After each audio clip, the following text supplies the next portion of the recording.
Next gen நேயர்கள் அனைவருக்கும் அன்பான வணக்கங்கள். நான் உங்கள் வாழ்க வளமுடன் ஜோதிடர் ஸ்ரீ குரு சுந்தரவடிவேல்.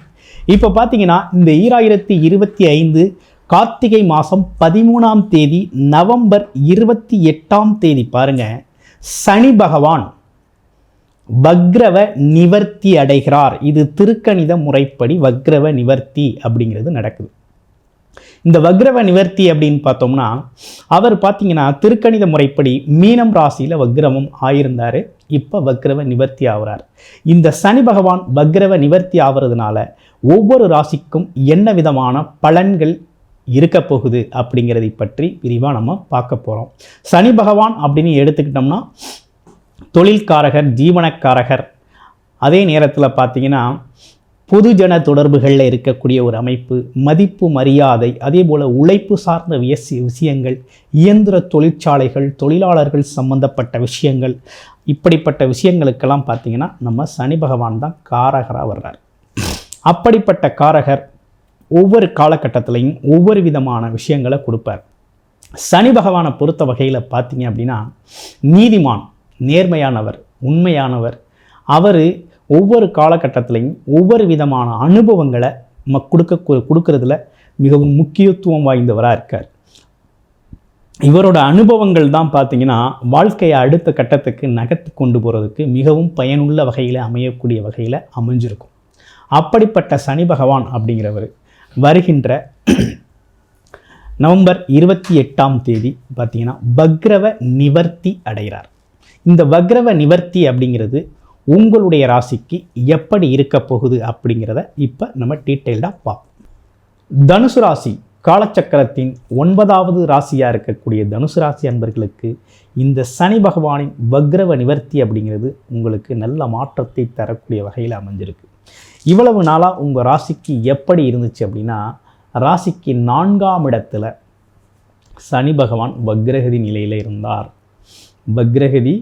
இருந்தார். இந்த சனி பகவான் அப்படின்னு எடுத்துக்கிட்டோம்னாலே வேலை, தொழில் சார்ந்த அமைப்புகள், அதே போல் வண்டி வாகனங்கள், இரும்பு சம்பந்தப்பட்ட விஷயங்கள், போக்குவரத்து பயணங்கள் சம்பந்தப்பட்ட விஷயங்களில் இடையூறுகளை உருவாக்கக்கூடியவர். அந்த மாதிரி செய்கையில் உங்களுடைய ராசிக்கு அவர் பார்த்திங்கன்னா 2, 3 கூடையவராக இருக்கிறார். தனாதிபதியும் அவர் தான், ஜீவனாதிபதியும் அவர் தான். அவர் 4ஆம் இடத்துல போய் வக்ரகதி நிலையை அடைஞ்சதுனால உங்களுடைய நடத்தைகள் எல்லாமே கவனிக்கப்பட்டுக்கிட்டு வந்துச்சு. அதே நேரத்தில் அர்த்தாஷ்டம சனி பாதிப்பு அப்படின்னு சொல்லுவோம். அர்த்தாஷ்டம சனி பாதிப்பு, இந்த அர்த்தாஷ்டம சனி பாதிப்பு அப்படிங்கிறது கொஞ்சம் பாதியாக குறைஞ்சிச்சு. அதே நேரத்தில் குரு பார்வையோடு வேற நீங்கள் இருந்த இந்த காலத்தில் உங்களுக்கு நடந்த விஷயங்கள் பார்த்தீங்கன்னா பெருசாக உங்களை எதுவும் பாதிக்காத அளவுக்கு நடந்தது. எப்படி வேலை சம்மந்தப்பட்ட விஷயத்தில் பார்த்தீங்கன்னாக்க ஏதாவது விஷயங்கள் பிரச்சனைகள் உருவாகுது, அல்லது வேலை சம்மந்தப்பட்ட விஷயத்தில் ஒரு குழப்ப நிலை வருதுனாலும் அதில் ஒரு ஸ்டெடியாக ஒரு நல்ல தீர்வெடுக்க முடிஞ்சிச்சு.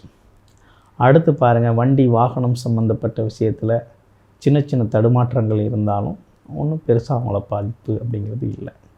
அடுத்து நடத்தைகள், அதாவது பார்த்தீங்கன்னா கவர்மெண்ட் துறைகளில் பார்த்தீங்கன்னா அந்த உங்களோட ஆப்ரேஷன்ஸ் சார்ந்த விஷயங்கள், பிரைவேட் துறைகளில் வேலை பார்க்குறவங்க ஆப்ரேஷன்ஸ் சம்மந்தப்பட்ட விஷயத்துலையும் உங்களுக்கு பார்த்திங்கன்னா பாசிட்டிவாகவே நடந்திருக்கக்கூடிய அமைப்பை தான் கொடுக்கும். ஆனால் என்ன ஒரு விஷயம்னா, இப்போ சனி பகவான் வக்ர நிவர்த்தி ஆகிட்டார். அந்த அர்த்தாஷ்டம சனி பாதிப்பு அப்படிங்கிறத முழுமையாக கொடுப்பார். அப்போ கூடுதல் கவனம் எடுத்துக்கணும் தனுசு ராசி அன்பர்கள். இவ்வளவு நாளாக கொஞ்சம் ஃப்ரீயாக இருந்தாச்சு, ரிலாக்ஸாக விட்டுட்டார், அவர் கெட்டு போயிட்டார். அதனால் உங்களுக்கு அந்த பாதிப்பு அப்படிங்கிறது இல்லாமல் போயிடுச்சு. இப்போ என்ன நடந்திருக்கு அப்படின்னா, அர்த்தாஷ்டம சனி பாதிப்பு, வண்டி வாகனம், வீடு சம்பந்தப்பட்ட விஷயங்கள், ஆமாம் குடும்பம் சம்பந்தப்பட்ட விஷயங்கள், குடும்பத்தில் இருக்கக்கூடிய விஷயங்கள்லாம் பார்த்தீங்கன்னா கொஞ்சம் கவனம் எடுத்துக்கணும். ஏன்னா சுகஸ்தானத்தை அவருக்கு எடுப்பார், ஒரு நிம்மதி இல்லாத ஒரு தன்மையை கொடுப்பார். அப்பப்போ ஏதாவது பழைய விஷயங்களை பேசி குழப்பத்தை உருவாக்குறது. திடீர்னு வீட்டில் பார்த்தீங்கன்னா ஒரு வீடு சம்மந்தப்பட்ட விஷயத்தில் ஒரு ஆல்ட்ரு பண்ண போகிறீங்க, அது பல செலவுகளை இழுத்து விட்ரும். அதே நேரத்தில் வண்டி யதார்த்தமாக வண்டியில் போவீங்க, வண்டி பார்த்திங்கன்னா நல்லாயிருக்கும், திடீர்னு பார்த்தா வண்டி பிரேக் ஆகி அது பல்வேறு விதமான செலவுகளை எடுத்து விட்டுரும். ஆமாம், இப்படி பல்வேறு விஷயங்களை குழப்பத்தை கொடுக்கக்கூடிய ஒரு அமைப்பாக இருக்குது. அது மட்டும் இல்லாமல் அவரோட பார்வை அப்படிங்கிறதும் பார்த்திங்கன்னா உங்களுடைய ராசியிலேயே விழுகுது.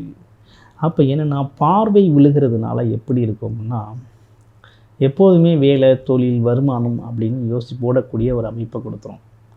ஆமாம், அதே போல் பொதுஜன தொடர்புகளையும் நிறைய கொடுத்துரும். அப்போ என்னென்னா ஒன்று மக்களுக்காக உழைக்கிறது, இல்லைன்னா வேலை, தொழில், வருமானம் சம்மந்தப்பட்டு உழைக்கிறது அப்படிங்கிற ஒரு அமைப்பை கொடுக்கும்.